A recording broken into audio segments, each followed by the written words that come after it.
একজোড়া আগুন পাখি, তুসকন্যা। সূচনা পর্ব। প্রতিবারের মতো আজও এই একজোড়া আগুন পাখিদের জন্য অতিষ্ঠ পুরো মহল্লাবাসী। সবার মাঝে সর্বদাই একই প্রশ্ন, এতদিন পরেও এই আগুন পাখির জোড়াটা কিভাবে টিকে রইছে। এত অশান্তি, এত ঝামেলা পরও দিন শেষে এরা একে অপরের জন্য মারাত্মক পাগল। তাহলে কিছুদিন পর পর এই মহল্লায় এসে এমন মহাপ্রলয়ের তাণ্ডব চালানোর কোনো মানে হয়? 2 তলার এই শক্তপোক্ত ইট সিমেন্টে গাঁথা বাড়িটাও মাঝে মাঝে কেঁপে উঠে এদের তা নরব সইতে না পেরে। তাহলে দিন রাত এই সাধারণ মহল্লাবাসীগুলো কিভাবে এসব সহ্য করবে? এই বাড়ির সামনে দিয়েও আজকাল লোকজন চলাচল করতেও ভয় পায়। কখন যেন এক প্রতিপক্ষ অন্যজনকে নিশানা করে রাগে কিছু ছুড়ে দেয়, আর সেটা ভুলবশত জানালা দিয়ে বেরিয়ে সোজা তাদের মাথায় এসে লেগে যায়। শেষ এক নিমিষেই বিনা দোষে জীবন ভস্ম। কিছুদিন পর পর তাদের এই বাড়িতে উদয় হওয়া আর এসব চিল্লা চিল্লি, মারামারি, জিনিসপত্র ছোড়াছুড়ি, কিংবা দিন শেষে আবারও দুজনের এক হওয়া, এই সব কিছুর সাথে এতদিনে মহল্লার কাকপক্ষীগুলোও পরিচিত হয়ে গিয়েছে।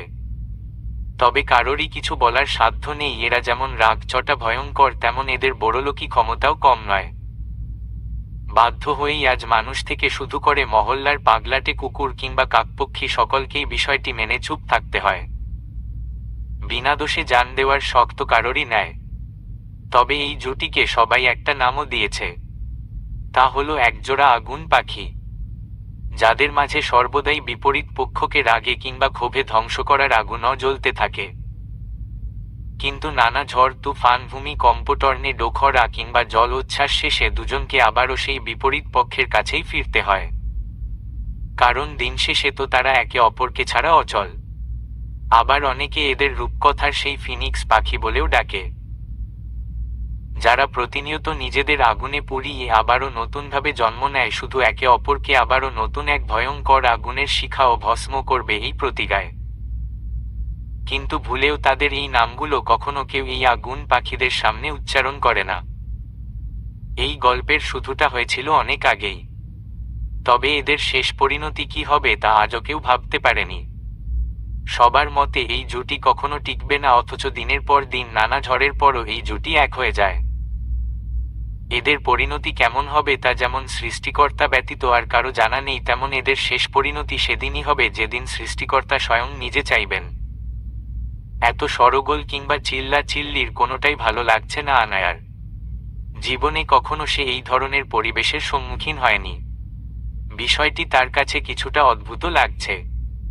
খোলা আকাশের নিচে সামনে পেছনে পুরো এরিয়াটাই লাল আর কালো রঙের লাইটের আলোয় ছেয়ে গিয়েছে।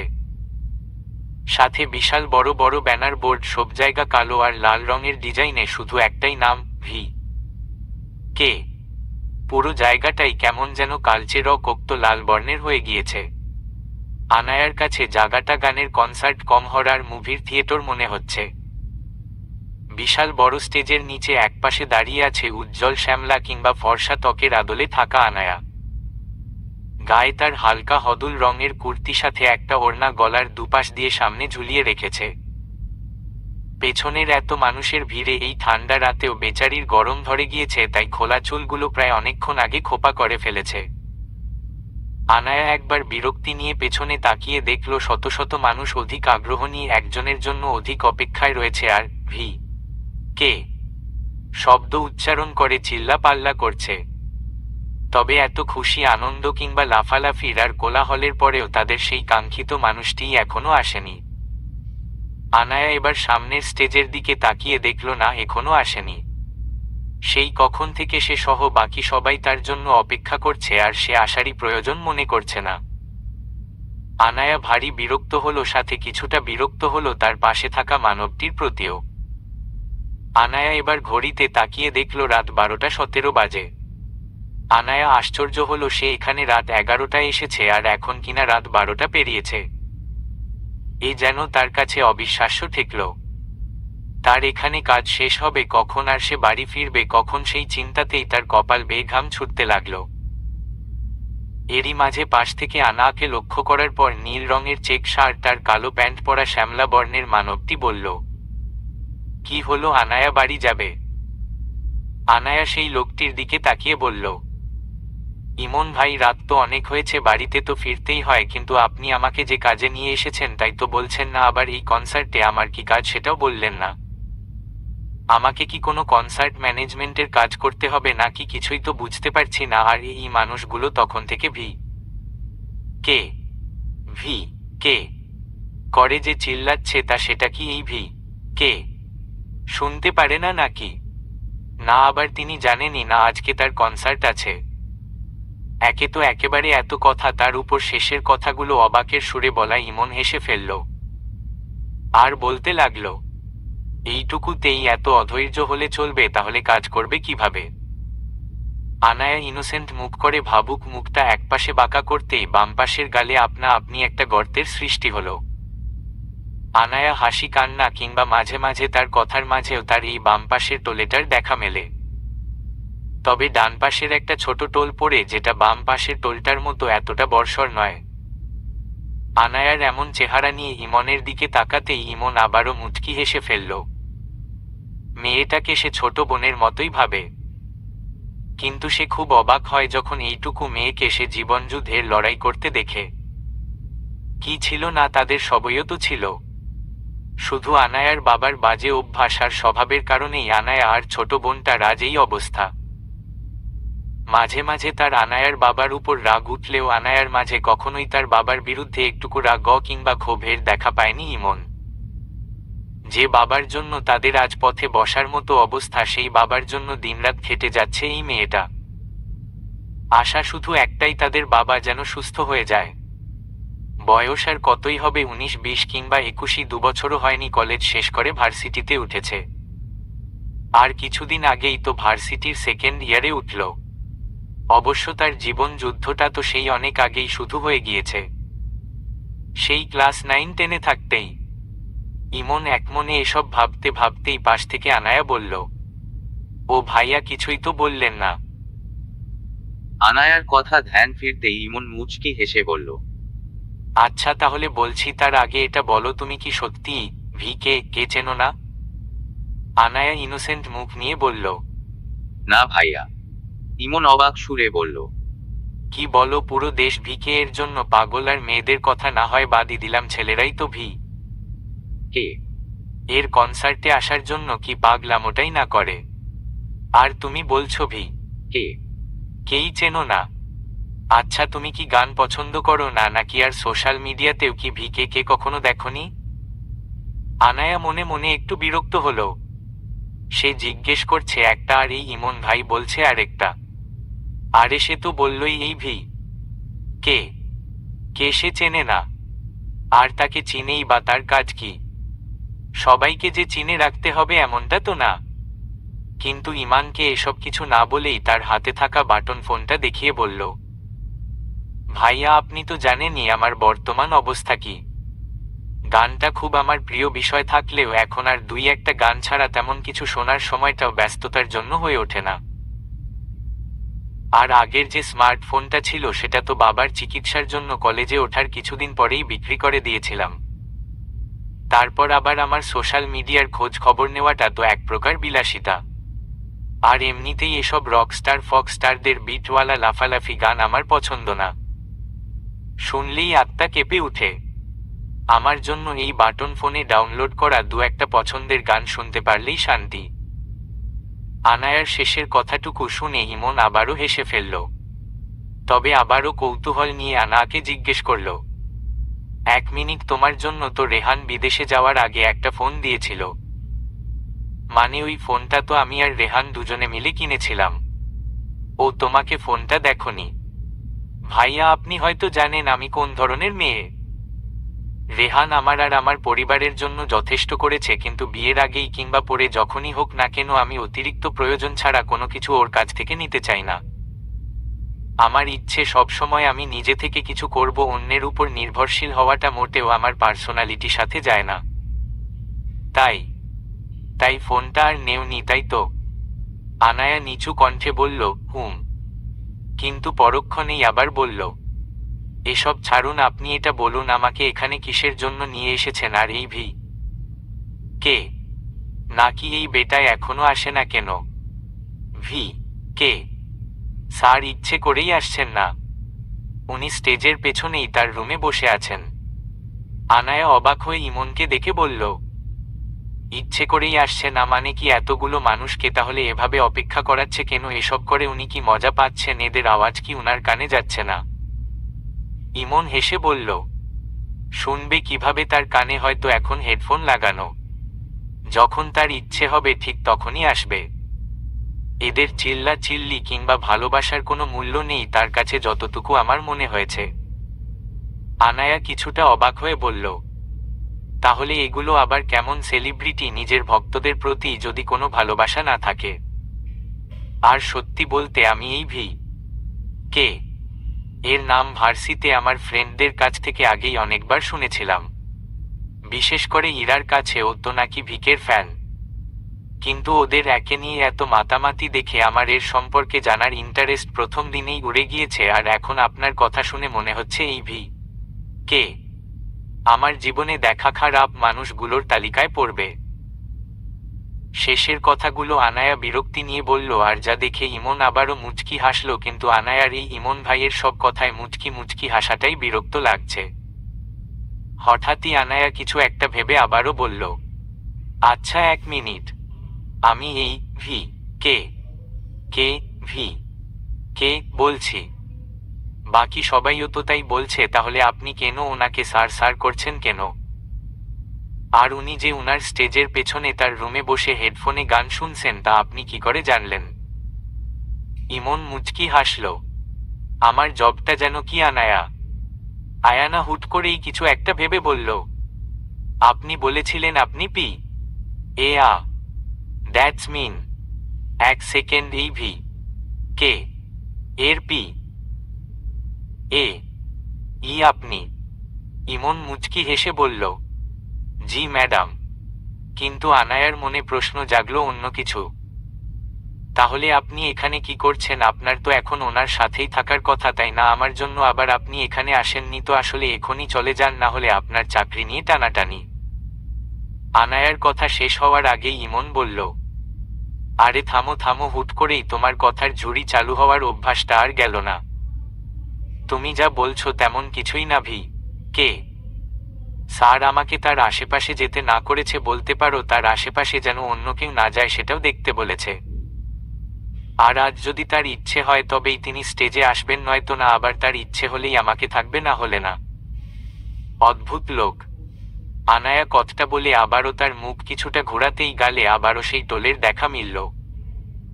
পরক্ষণেই আবার স্বাভাবিক হয়ে ইমনকে জিজ্ঞেস করল, আচ্ছা ভাইয়া, এই কে এর ফুল ফর্ম কি? এটা তো নামের শর্ট ফর্ম মনে হচ্ছে, তাই না?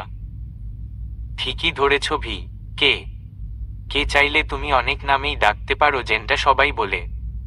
তবে কে এর ফুল ফর্ম হলো ভ্যাম্পায়ার কেনিথ। এছাড়া অনেকেই কেথিন ভাই কিংবা কে বলেই ডাকে।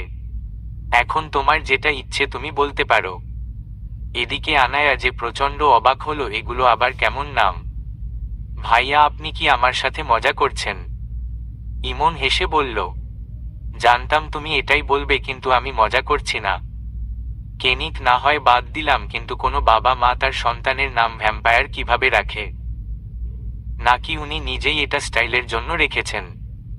রাখলেও এটা আবার কোনো নাম হলো? আরে তুমি ভুল বুঝছো, এই নাম উনি কিংবা তার বাবা মা কেউই রাখেনি। আমি উনার হয়েছি বেশি দিন তো হয়নি, তবে ওনার নাম নিয়ে আমারও আগে থেকেই আগ্রহ ছিল, তবে তার আসল নাম কোথাও পাইনি। তার নামের শর্ট ফর্ম আগে থেকেই কে ছিল, তবে শুধু তার ডাক নামটা ছিল, সেটা হলো কেনিথ। কিন্তু এই এর অর্থ কেউ জানে না। আর এই কে ভ্যাম্পায়ার বানিয়েছে তো তার ফ্যান ফলোয়ার কিংবা সাধারণ জনগণে। মানে কি এত বড় রকস্টার আর তার পরিচয় তো দূরের কথা, পুরো নামটাই কেউ জানে না। আর জনগণের কি আর খেয়ে দেয়ে কোনো কাজ নেই? মানুষের নাম ভ্যাম্পায়ার রাখে কিভাবে? উনি কি কোনো রক্তচোষা বাদুর নাকি? আনায়া, মানুষ তো আর এসব নাম এমনি এমনি দেয়নি, এর পেছনেও যথেষ্ট কারণ আছে। বাদুর কিংবা ভ্যাম্পায়ার যেমন রক্ত পছন্দ করে, তেমনি কে ও রক্ত পছন্দ করেন।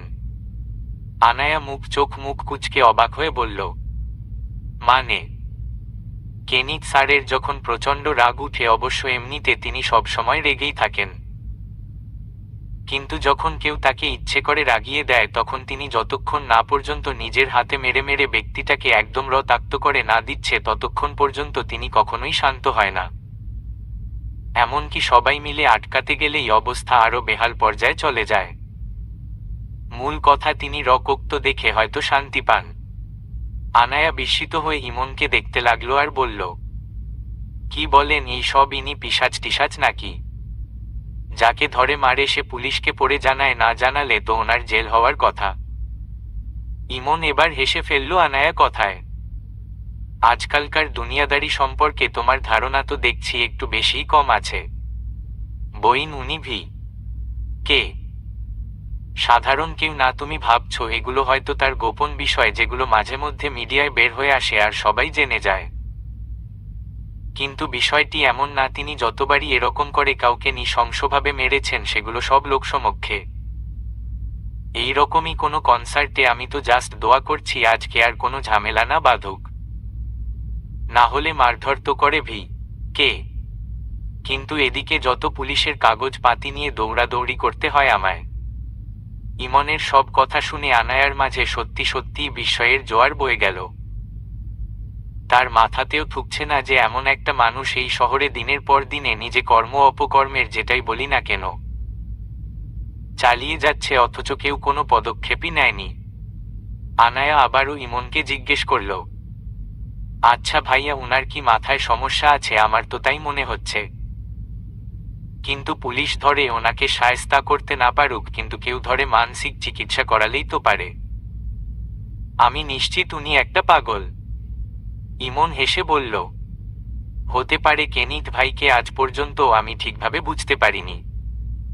আচ্ছা, উনি কি খ্রিস্টান কিংবা অন্য ধর্মের? আসলে নামগুলো কেমন যেন একটু। এই বিষয়ে ঠিক আমিও বলতে পারবো না, তবে নামগুলোর সাথে কিন্তু তার পার্সোনালিটির সম্পূর্ণ মিল রয়েছে। যেমন কেনিথ অর্থ হল নিপুণভাবে তৈরি সুদর্শন আগুনের শিখা। এই সবগুলো বৈশিষ্ট্যই কিন্তু তার মাঝে রয়েছে। তুমি জানো, আমি যদি মেয়ে হতাম তাহলে নিশ্চিত স্যারের উপর ক্রাশ ট্রাশ খেয়ে ফেলতাম। ইমনের কথায় আনায়া হেসে ফেলল, কিন্তু আমি কখনোই পড়ব না। যদিও তাকে আমি এখনো ঠিকভাবে দেখিনি, কিন্তু আমার কাছে সবচেয়ে সুদর্শন পুরুষ রেহানি। ইমন গলা ঝেড়ে কেশে বলল, রেহান কিন্তু আমার বন্ধু। আনায়া মুচকি হেসে বলল, আপনি রেহানের বন্ধু কম, আমার বড় ভাই বেশি। কিন্তু এসব কথা তো বহুত হলো, আসল কথাই তো বললেন না। আমাকে এই জায়গায় নিয়ে আসার কারণটা কি? রেহান বলল দেখেই তো আমি কোনো প্রশ্ন না করে এখানে চলে এসেছি।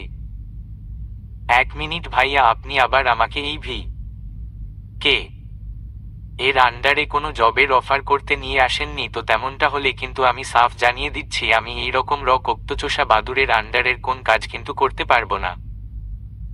আনায়া কথাবার্তা শুনে ইমন হেসে বলল, কিছু করার নেই, তুমি যা ভাবছো তেমন কিছুই। স্যালারি যথেষ্ট ভালো, তুমি জবটা করলে আমার মনে হয় না আগামীতে তোমার পরিবার নিয়ে এখনকার মতো কষ্ট করে চলতে হবে আজ তোমার বাবার দোষের জন্য। ইমন কথা শেষ হওয়ার আগেই আনায়া অমায়িক হেসে বলল, ভাইয়া, বাবা অতীতে যেটাই করুক না কেন সে আমাদের বাবা, প্লিজ আমার সামনে তাকে নিয়ে কিছু বলবেন না। আচ্ছা সরি, আমি এমনিতেও তেমন কিছু বলতে চাচ্ছিলাম না। আর তোমাকে আরও একটা বিষয় জানানোর ছিল। আমি ভি কে স্যারের পি এ এর চাকরিটা ছেড়ে দেব। আনায়া অবাক হয়ে বলল, কেন? উনি কি আপনাকে? আরে তুমি যা ভাবছো তা না, আমার সরকারি চাকরি হয়ে গিয়েছে। আজকাল এসব জবের চেয়ে গভর্নমেন্ট জবটাকেই মানুষ বেশি গুরুত্ব দেয়। এমনিতে ভি কে স্যারের পার্সোনাল অ্যাসিস্ট্যান্ট হওয়াটা সত্যিই ভাগ্যের ব্যাপার। ওনার মতো মানুষ পৃথিবীতে কমই আছে। কি বলেন, এমন সাইকোরাও এত ভালো মানুষ হয় নাকি? আনায়ার কথা শুনে ইমন মনে মনে বলল, আমি কখন বললাম উনি ভালো মানুষ? উনি যে কি সেটা উপরওয়ালা আর উনি নিজেই জানে। বইন, তুই তো ওরে দেখিসই নাই, ওই কি জিনিস তুই কেমনে জানবি? আল্লাহ আল্লাহ করে আমি এখন তোকে ম্যানেজ করে নিজে বাঁচতে পারলেই হলো। এদিকে আনায়া ভারী বিরক্ত হলো। এমনিতেই রাতের বেলা পাগলা ছাগলদের কারখানায় নিয়ে এসেছে, তার উপর আবার কিছুক্ষণ পর পর এই ইমন ভাই কোথায় হারিয়ে যায় কে জানে। আবার যেটাই জিজ্ঞেস কি তাতেই হাসতে থাকে। ও ইমন ভাই, এখন এটা তো বলেন আমাকে কিসের জব দেওয়া হবে? প্লিজ ভাইয়া, যেটাই দেওয়া হোক না কেন আমাকে এই পাগলা বাদুড়ের আশেপাশে থাকতে হবে এমন কোনো কাজ দিবে না না প্লিজ। ইমন হেসে বলল, আরে আগেই তুমি কেনিত স্যারকে কি কি বলে যাচ্ছ? তুমি তো ঠিক করে তাকে দেখোই। ইমনের কথা শেষ হওয়ার আগেই হঠাৎ পেছনে থেকে আসা শত শত মানুষের চিল্লানোর আওয়াজে ইমন চমকে উঠল। এদিকে আনায়া এত আওয়াজ সহ্য করতে না পেরে 2 হাত দিয়ে কান চেপে ধরল। কিছুক্ষণ পর আওয়াজটা একটু কমতেই আনায়া হাত নামিয়ে ইমনের দিকে তাকালে ইমন তাকে সামনের স্টেজের দিকে ইশারা করে বলল, ভি কে চলে এসেছে। আনায়া স্টেজের দিকে তাকিয়ে দেখল ব্ল্যাক আর রেডের কম্বিনেশনের একটা জ্যাকেট পরা সুষম দেহ গঠনের এক বড়সড় মানুষ এক হাতে একটা লাল কালো রঙের গিটার হাতে নিয়ে দাঁড়িয়ে আছে। জ্যাকেটের ভেতর কালো রক্ত লাল রঙের টি শার্ট আর নিচে কালো রঙের ডেনিম প্যান্ট, পায়ে পরা লাল কালোর কম্বিনেশনের স্নিকার্স। আনায়ার মাঝে আরও একটা প্রশ্ন জাগল, এই লোকটা সবকিছুই এমন লাল কালো পরে একদম রতের ফুল প্যাকেজ সেজে এসেছে কেন? পরক্ষণেই মনে হলো এনাকে তো সবাই ভ্যাম্পায়ার কেনিত এমনি এমনি বলে না, এটা তো মানুষ না রক্ত চোষা বাদুড়। তবে মনে মনে আবোল তাবলো যেটাই বলুক না কেন, এই লোকটাকে তার মারাত্মক ফর্সা বলে মনে হলো। তবে পুরো লুকিংটা তার কাছে কোনো সিনেমার হিরো না বরং হলিউডের বিখ্যাত হ্যান্ডসাম কোনো ভিলেন মনে হচ্ছে। আনায়া আবারও খেয়াল করল মাথার হালকা কার্লি ডার্ক কফি ব্রাউন কালারের চুলগুলো ঘাড় পর্যন্ত এসে ছুঁয়েছে। কিন্তু আনায়ার মনে সন্দেহ জাগল, এই চুলে আদৌ আজ চিরুনি করেছে কিনা কে জানে। তার তো দেখে এমন কিছু মনে হচ্ছে না, ছেলে মানুষ হয়েও এত সুন্দর চুল অথচ এমন এলোমেলো পাখির বাসা বানিয়ে রেখেছে।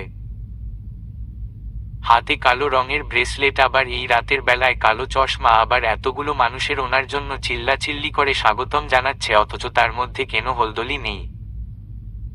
আচ্ছা, একে রকস্টার বানিয়েছেটাকে এখন নিশ্চয় হিন্দি ইংরেজি বাংলার জগা খিচুড়ি বানিয়ে চেঁচানো শুরু করবে, আর তার সাথে সাথে এই ফ্যান নামক গাধাগুলোও লাফাবে।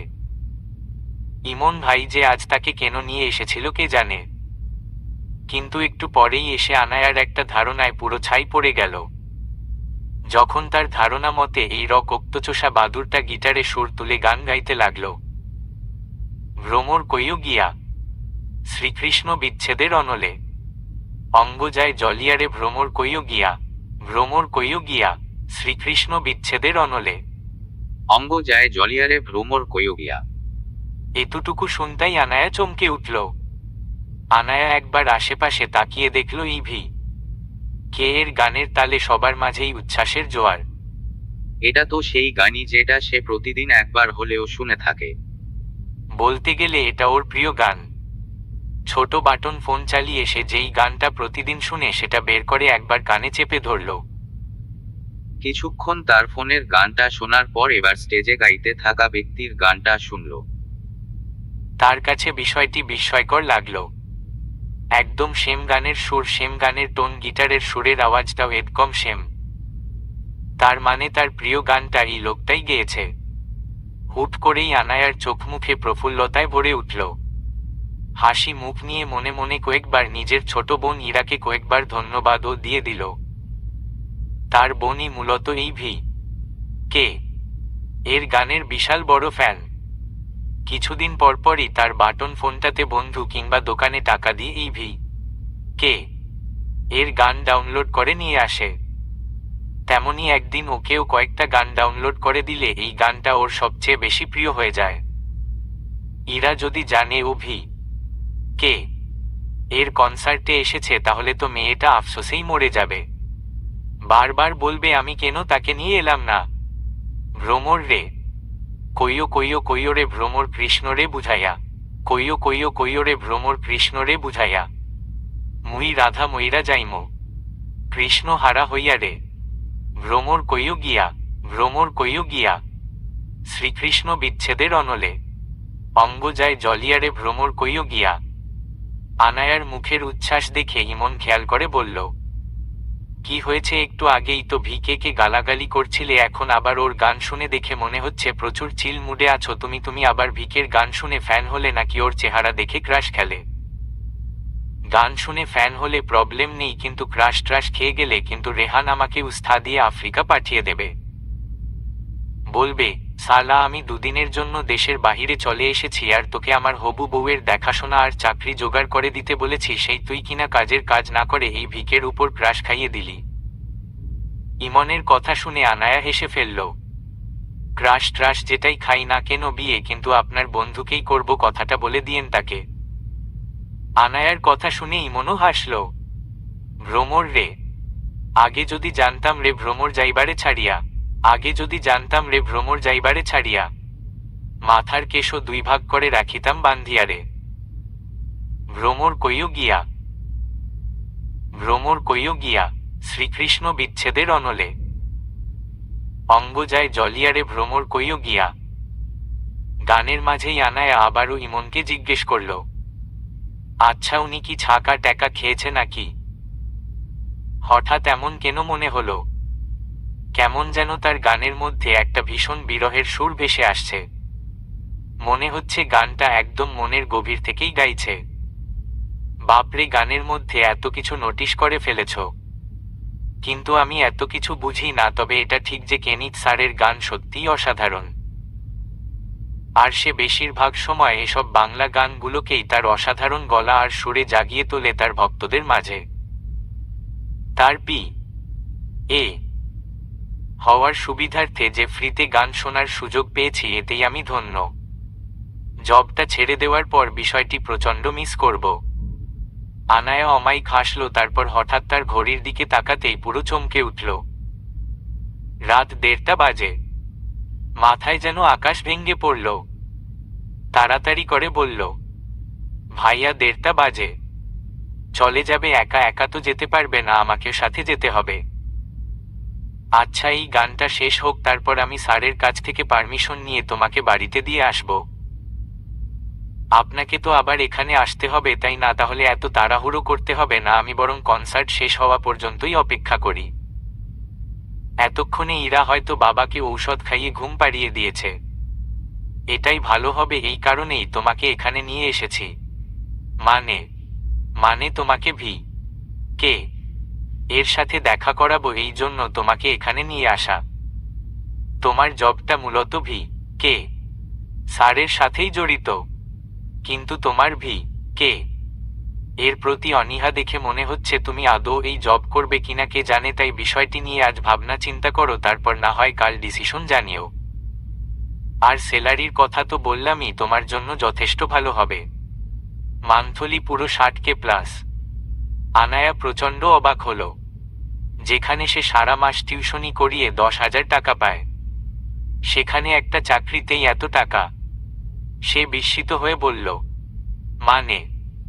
60,000 টাকা মাসিক স্যালারি? এমন কি কাজ করতে হবে যার জন্য এত টাকা স্যালারি দেওয়া হবে? আমি যা করি তাই। আনায়ার কপাল কুঁচকিয়ে ইমনের দিকে তাকাতেই, তোমাকে এর জবটা করতে হবে। আনায়া আরেক দফায় বিস্মিত হল। অনেকটা জোর আওয়াজেই বলে উঠল, কি? দোতলার এক বাড়ির নিচতলায় নিজের রুমে গভীর ঘুমে আচ্ছন্ন তারেক শিকদার। ছোট মেয়ে ইনায়া শিকদার ইরা সেই কোন বেলায় খাবার ঔষধ খাইয়ে তাকে ঘুম পাড়িয়ে নিজের রুমে গিয়ে ঘুমাচ্ছে। অবশ্য এখন ঘুমানোরই সময়, এখন যে মধ্যে রাত। বড় মেয়ে আনায়ার অপেক্ষায় দুজনে বসে থাকলেও রাত বাড়তেই দুজনেই ঘুমিয়ে পড়েছে। কিন্তু হঠাৎই দরজা খোলার আওয়াজে তারেকের ঘুম ভেঙে গেল। বুঝে গেল তার মেয়ে চলে এসেছে। শোয়া অবস্থাতেই জোরে জোরে বলতে লাগলো, আনায়া মা, তুই এসেছিস? কিন্তু তার ডাকের সুরে কোনো উত্তর পেল না তারেক। সে আবারও বললে, মা। আনায়া তুই কথা বলছিস না কেন? তুই এসেছিস, এসে থাকতে জবাব দে। এবার কারো কথা শুনতে পেয়ে তারেক মুচকি হাসল। কেউ একজন বলল, হ্যাঁ বাবা আমি চলে এসেছি। কিন্তু সেই হাসি বেশিক্ষণ স্থায়ী হলো না। তারেক দেখল তার বড় মেয়ে আনায়া এক সোজা অবস্থায় বড় এক ছুরি ধরে তার দিকে এগিয়ে আসছে। তারেক শোয়া থেকে উঠতে চেয়েও আর উঠতে পারল না। তার শরীর মেয়ের এই অদ্ভুত রূপ দেখে আতঙ্কে অবশ হয়ে বিছানাতে পড়ে রইল। কিছুক্ষণের মাঝেই সে দেখল আনায়া একদম তার কাছে চলে এসেছে। সে কিছুটা ভয়ার্ত গলায় বলল, কি হয়েছে মা, তোর হাতে এত ধারালো ছুরি কেন? তারেকের কথায় আনায়া বাঁকা হাসল। এরপর পেছনে থাকা অন্য হাতটা সমানে আনতেই তারেক আরেক দফায় আটকে উঠল। আনায়া এক হাতে ধারালো ছুরি আর অন্য হাতে ধারালো চা পাতি দিয়ে দুটো কিছুক্ষণ পর পর একসাথে করতে করতে বলল, সরি বাবা, আমাকে ক্ষমা করে দিও, আমার এছাড়া আর কোনো উপায় ছিল না। তোমার শেষটা যে আমার জন্যই হতে হবে বাবা। তুমি না তোমার মেয়েদের ভালোবাসো, তাহলে তোমার বড় মেয়েটার জন্য তোমার এই ছোট্ট জীবনটাকে উৎসর্গ করলে কি খুব বেশি কষ্ট পাবে তুমি বাবা? একদিকে ছুরি আর চা পাতির ঘরোকনে বারবার তৈরি হচ্ছে এক অসহ্যকর শব্দ। তার উপর মেয়ের এমন ভয়ঙ্কর রূপের আতঙ্কদায়ক হাসি আর তার বলা কথাগুলো। তারেক আতঙ্কে কয়েকবার চিৎকার দিতে গিয়ে দেখল তার মুখ থেকে কোনো আওয়াজ বের হচ্ছে না। সে ভয়ে শুধু ছটফট করতে লাগল। আর অন্যদিকে তার এই অবস্থা দেখে আনায়া বিশ্রীভাবে হাসতে লাগল। তোমাকে ভিকে এর পি এর জবটা করতে হবে। আনায়া আরেক দফায় বিস্মিত হল। অনেকটা জোর আওয়াজেই বলে উঠল, কি? তবে আশেপাশে এত আওয়াজের মাঝে তার আওয়াজ তেমন কোনো প্রভাব সৃষ্টি করল না। আনায়া আবারও বলল, এই এনআর পি এ হতে হবে। কিন্তু আপনি দেখো আনায়া, তোমার যে সিচুয়েশন, তাতে এত ভালো স্যালারির একটা জব হাতছাড়া করা উচিত না।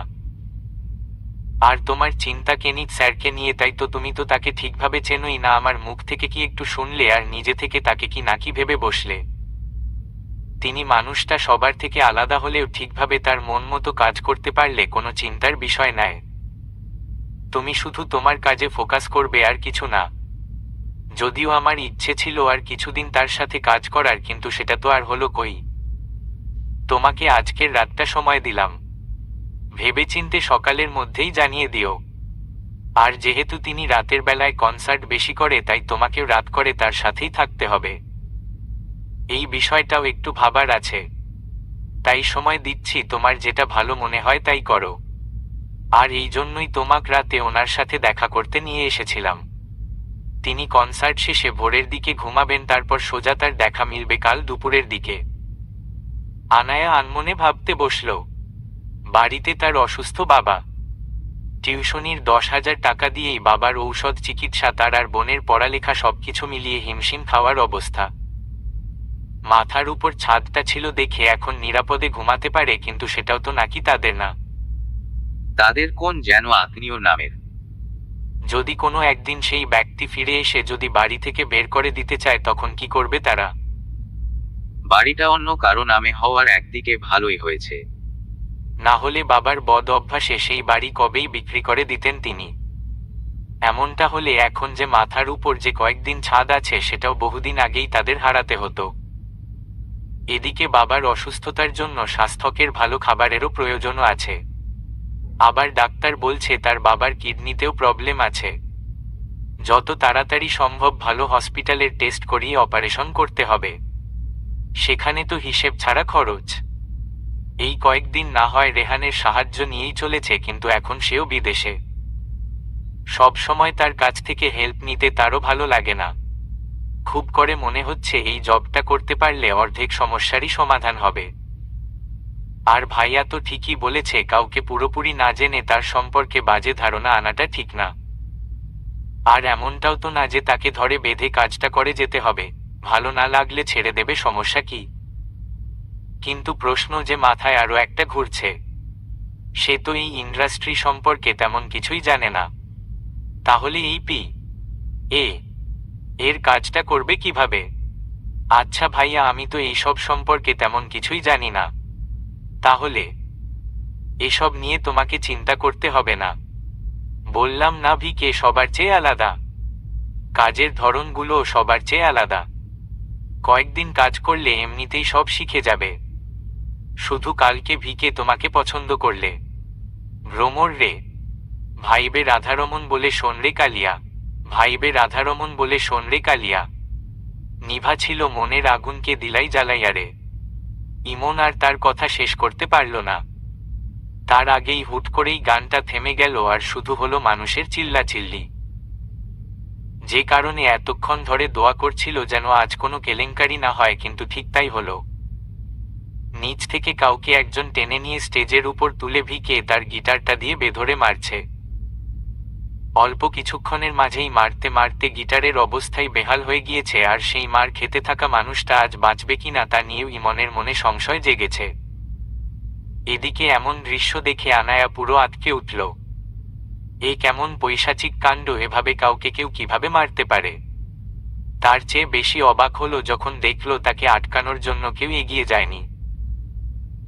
সবাই যার যার জায়গায় জড়োসড়ো হয়ে রয়েছে।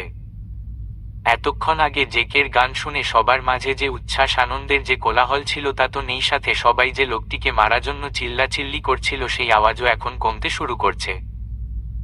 আনায়া মনে হলো কেউই যেন সাহসী পাচ্ছে না তার কাছে গিয়ে আটকানো। আবার দেখল কেউ কেউ তো মোবাইল হাতে নিয়ে ভিডিও করছে। এই বিষয়টি যেন আনায়ার রাগকে আরো তুঙ্গে উঠিয়ে দিল। আনায়া মেয়েটা পরিচিত অথবা বন্ধু বান্ধবীদের সাথে সবসময় ফ্রেন্ডলি, এছাড়া এমনিতে ও সবার সাথেই ফ্রেন্ডলি থাকার চেষ্টা করে, আর যে কারণে কথাটাও একটু বেশিই বলে। আর রাগ জিনিসটা সচরাচর তার মাঝে দেখা যায় না, কিন্তু যখন সহ্যের সীমার বাঁধ ভেঙে যায় তখন সে ভয়ানক আগুন পাখিতে পরিণত হয়। রাগের মাথায় কি করে না করে তা ভাবা সম্পূর্ণ বন্ধ করে দেয়। সেই মুহূর্তে উদ্দেশ্য তার একটাই, প্রতিপক্ষকে নিজরে সর্বোচ্চ ক্ষমতা দিয়ে শেষ করা। এবার আনায়া যখন ইমনের দিকে তাকিয়ে দেখল ইমন নির্বিকারভাবে চেয়ে চেয়ে শুধু ঘটনাটা দেখে যাচ্ছে, তখন আনায়া নিজের রাগ কন্ট্রোল করে বলল, ভাইয়া আপনি এখনো এখানে দাঁড়িয়ে আছেন কেন? ওনাকে গিয়ে ধরুন, না হলে উনি তো মেরাই ফেলবেন লোকটাকে। ইমন আনায়ার দিকে তাকিয়ে নির্বিকার চাহনি নিয়ে বলল, এতে আমি কিছুই করতে পারবো না আনায়া। তুমি সোশ্যাল মিডিয়াতে অ্যাক্টিভ নও দেখে এই বিষয়গুলো তোমার কাছে নতুন, কিন্তু এখানকার প্রত্যেকেই এগুলোর সাথে আগে থেকেই পরিচিত। কিছুদিন পর পরই ভিকের এসব ভিডিও ভাইরাল হয়, আবার তার ক্ষমতায় থেমেও যায়। আনায়া বিস্মিত হয়ে বলল, তাই বলে কি কেউ তাকে থামানোর চেষ্টা করে না? আপনি তো তার এ অন্তত ভিকে এমনি এমনি কাউকে মারে না। নিশ্চয় ওই লোকটা ভিকে কিছু বলেছে। আর থামানোর কথা বলছো, যতক্ষণ ওই লোকটাকে মারতে মারতে ভিকে নিজেরও তাত হবে না ততক্ষণ পর্যন্ত তাকে কেউ থামাতে পারবে না। এমনি এমনি তাকে সবাই ভ্যাম্পায়ার নামে ডাকে না, আর কারো এই দুঃসাহসও নেই যে তাকে গিয়ে থামাবে। ইমনের সব কথাই আনায়ার কাছে উদ্ভট লাগলো, সাথে রাগটাও দরদর করে বেড়ে গেল তুঙ্গে। দাঁত কড়মড় করে ইমনকে বলল, তাহলে আপনার কাজটা কি? ইমন হেসে বলল, আমার আর কাজ কি? আজকের কনসার্ট আর এগোবে না, এখানেই শেষ। কিছুক্ষণ পর পুলিশ আসবে, ভিকে তো আরামছে এখান থেকে চলে যাবে, মাঝখান থেকে আমাকে থানায় গিয়ে নানান কাগজপত্র। বাকিটা শোনার মতো ধৈর্য আর আনায়ার হলো না। হুট করেই এক কাণ্ড করে বসল। তার গলায় ঝুলানো ওড়নাটা দিয়ে পুরো মুখটা পেঁচিয়ে শুধু চোখ দুলো খোলা রেখে স্টেজে উঠে পড়ল। এদিকে ইমন এসব দেখে তো আকাশ থেকে পড়ার মতো অবস্থা। এই মেয়ে আজ নিশ্চিত বড় কোনো কেলেঙ্কারি করে ফেলবে। সে চিল্লাতে চিল্লাতে আনাকে থামতে বললেও সে আর থামল না। এদিকে বাকি সবার মাঝেই আগ্রহ ঘিরে ধরেছে স্টেজে ওঠা মেয়েটার দিকে। এই মেয়ে কে আর কি করতে চাইছে, এটাই সবার আগ্রহের মূল লক্ষ্য। অন্যদিকে কেনিথ মারতে মারতে লোকটাকে আধমরা করে ফেলেছে। শরীরে অতিরিক্ত মারের ফলে লোকটার হাত পা মুখ সহ বিভিন্ন অংশ বাজেভাবে জখম হয়ে গিয়েছে। আশপাশ থেকে বিভিন্ন রঙের আলোর কারণে বিষয়টি স্পর্শ বোঝা না গেলেও আনায়ার মতে হলো কিছু ক্ষতস্থান থেকে তরল জাতীয় পদার্থ নিঃসৃত হচ্ছে। আনায়া ধরে নিল ওগুলো রক্তই। এরপর আর সে সহ্য না করতে পেরে মারতে থাকা ভিকের একটা হাত ধরে টান দিলে প্রথমেই সেই জিম করা বডি আর শক্ত মাসেলস এর উপর তার শক্তির কোনো প্রভাবই পড়ল না। না ভিকের কাজে ব্যাঘাত ঘটল, সে তার মনের ইচ্ছে মতো লোকটাকে মেরাই চলেছে। আনায়া এবার চোখ মুখ শক্ত করে ভিকে জোরে হেঁচকা টান দিল। আর ভিকে আশ্চর্য হলো এই ভেবে যে এই প্রথম কে তার কাজে ব্যাঘাত ঘটিয়েছে এমন দুঃসাহসকে দেখালো তা ঠিকভাবে দেখার আগেই আরও একটি বিস্ময়ের জোয়ার বয়ে গেল সবার মাঝে। আগামী কয়েকদিনের নিউজের হেডলাইন হবে যে একজন মুখোশধারী মেয়ে কিনা ভিকে থা অপ্পর মেরেছে। আনায়ার রাগের মাথায় কি করেছে তার ধ্যানটুকুও তার মাথায় নেই। তবে ওড়না দিয়ে ঢেকে রাখা ফর্সা মুখটা যে রাগে লাল হয়ে গিয়েছে তা কারোরই চোখে পড়ল না। অন্যদিকে একগালে হাত দিয়ে শটানভাবে দাঁড়িয়ে এক আগন্ত মানবের কিছুটা লাল হয়ে যাওয়া চোখের দিকে তাকিয়ে রয়েছে কেনিথ। তার সাথে কি হলো প্রথমে বুঝতে না পারলেও হুঁশ ফিরতেই ক্রমাগত তার চোখ মুখ রক্তলাল বর্ণের ধারণ করতে লাগলো, সাথে সাথে শক্ত হলো হাতে মুষ্টি এবং ফুলে উঠল পেশিবহুল হাতগুলো। অন্যদিকে আনায়া এখানেও নিজের করা কাজ নিয়ে অবগত নয়। সেও রাগান্বিত চেহারা নিয়ে ভিকের চোখের দিকেই তাকিয়ে রয়েছে। এদিকে তাড়াহুড়ো করে পেছনে থেকে ইমন সহ কয়েকজন লোক আসলো। প্রথমে ইমন আনাকে টেনে তার এক বন্ধুকে ইশারা দিয়ে ওকে সরিয়ে নিয়ে যেতে বলল।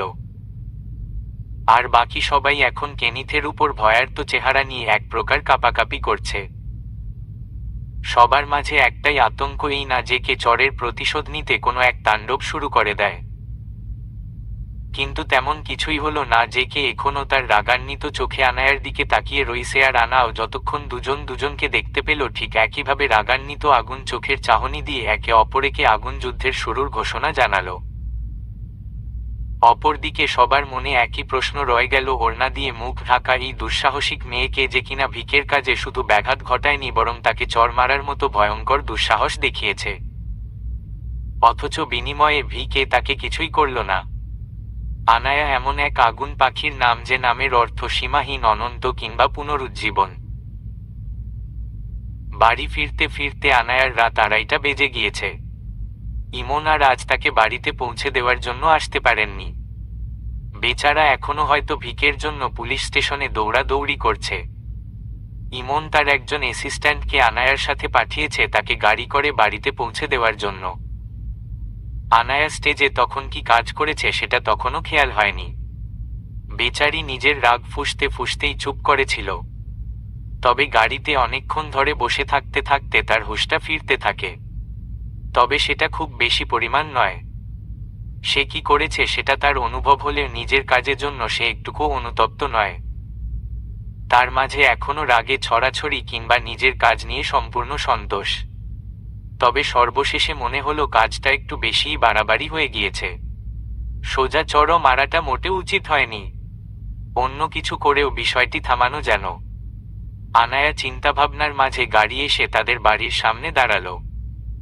ড্রাইভিং সিটে বসে থাকা লোকটি এই বিষয়ে আনাকে অবগত করতে আনায়ার ধ্যান ভাঙল। সে এক দীর্ঘ শ্বাস ফেলে গাড়ি থেকে বেরিয়ে লোকটাকে সৌজন্যমূলক হাসি আর ধন্যবাদ দিতেই লোকটি গাড়ি নিয়ে জায়গাটা প্রস্থান করল। আনায়া মুখের নিস্তব্ধতা, ক্লান্তি, সাথে তার ভাবুক চিত্ত আর মস্তিষ্কের নানা চিন্তা দুশ্চিন্তা কিংবা প্রশ্ন তো ঘোরাঘুরি করছেই। আনায়া একবার বাড়ি বাগানের গেট থেকে দাঁড়িয়ে তার সামনে থাকা বিশাল দোতলার বাড়িটাকে মাথা উঁচু করে দেখতে লাগল। খুব বেশি বড় বাড়ি হলেও মধ্যবিত্ত পরিবারের জন্য এ যেন এক প্রাসাদের সমান। আনায়া বিষয়টি ভেবেই হঠাৎ মুচকি হাসল, তবে সেটা হয়তো তাচ্ছিল্যের হাসি। তাদের জমি জমা কিংবা সম্পত্তি বলতে এখন আর কিছুই বেঁচে নেই। এই একটা ইট সিমেন্টের বাড়ি আছে, সেটাও নাকি তাদের না। বলা যেতে পারে তারা এই বাড়ির আশ্রিতা। আনায়ার তাচ্ছিল্যের হাসির কারণ হয়তো এটাই। তবে আনায়ার আবারও এক দীর্ঘ শ্বাস ফেলল বাড়িটার করুণ অবস্থা দেখে। তার জ্ঞান হওয়া পর সে নিজেকে এই বাড়িতেই নিজের অস্তিত্ব খুঁজে পেয়েছে। তার ছোটবেলা থেকে সবকিছুই এই বাড়িতে। তখন সময়টা অনেক বেশি সুন্দরও ছিল তার জীবনে। আর সে এই সময় না ছিল এই বাড়িটার এত করুণ অবস্থাও আশপাশে মিলে ছোট একটা বাগানের ঠিক মাঝে বাড়িটির অবস্থান। দোতলার বাড়ির ডিজাইনটাও কিছুটা ইউনিক হলেও বাড়িটা আর আগের মতো নেই। প্রায় কতগুলো বছর হয়েছে গিয়েছে, তবুও এই বাড়ির গায়ে নতুন করে কোনো রঙের প্রলেপ পড়েনি। করা হয়নি বিভিন্ন জায়গায় ভেঙে যাওয়া অংশের মেরামত। এসব করবেই বা কি করে বর্তমানে তাদের নুন আনতে পান্তা ফুরোয় অবস্থায়। এর মাঝে বাড়ির মেরামত মানে অনেক খরচ। আনায়া বাড়ির বাগের দিকে তাকিয়ে দেখে মুচকি হেসে কল্পনা করল একসময় এই বাগানে কত রকমের ফুল ফুটত, কত রং বেরঙের গাছপালায় পূর্ণ ছিল এই বাগান। অথচ এখানে এখন ঘাসের অবস্থাও করুণ। পানি না পেয়ে সবুজ ঘাসগুলোও কেমন যেন মরা মরা হয়ে গিয়েছে।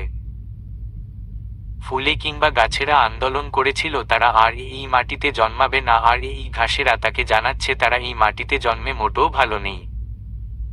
তারাও ছাড়তে চায় এই বাড়ির সঙ্গ।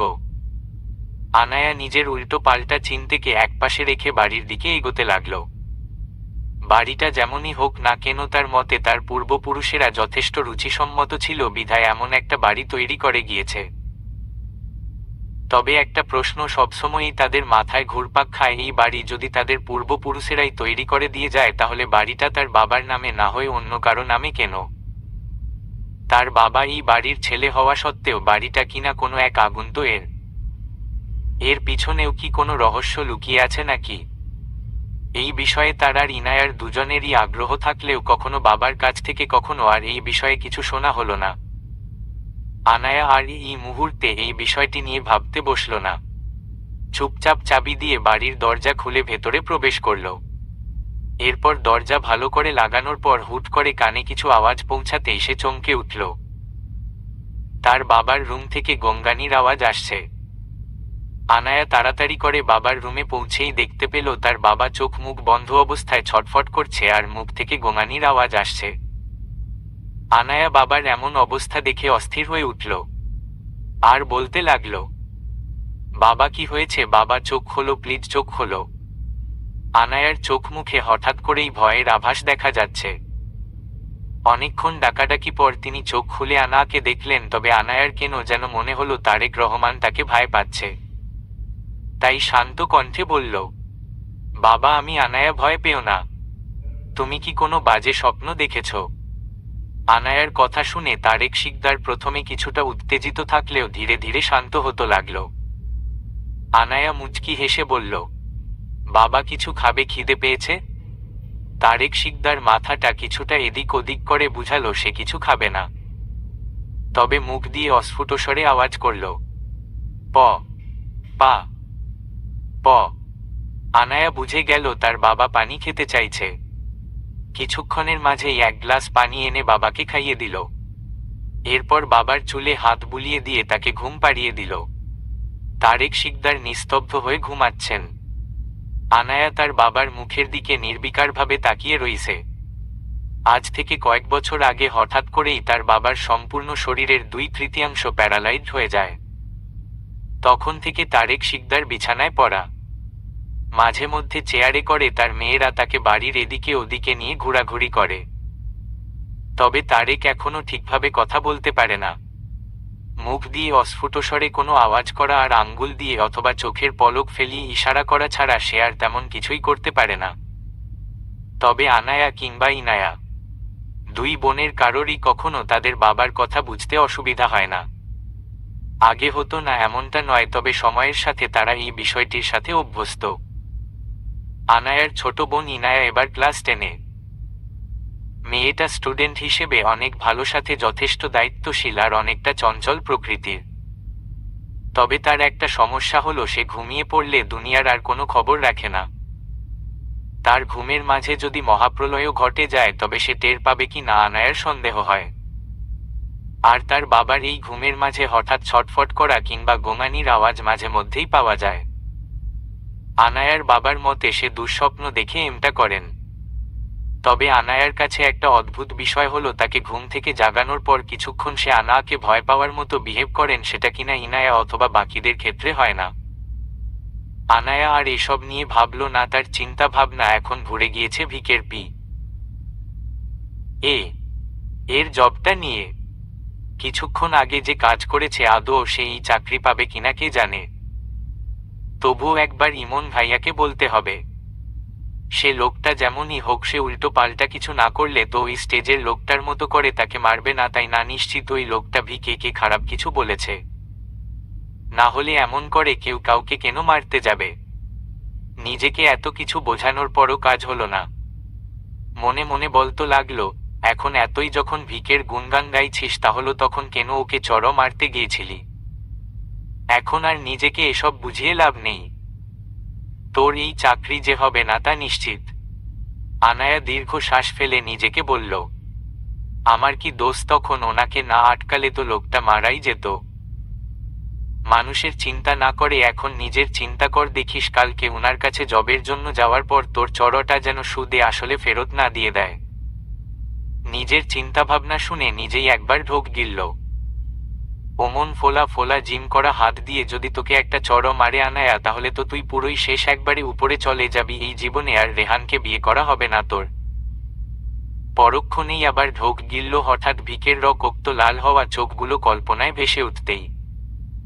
তখন খেয়াল ছিল না ঠিকই, কিন্তু এখন বুঝতে পারছে সে কি করছে। হালকা চাপ দাড়িওয়ালা ফর্সা মুখটা কি ভয়াবহভাবেই না লাল হয়েছিল। আর ওই আগুন চোখ দুটো দিয়ে তো পারলে আমায় কাচ্চা চিবিয়ে খেত।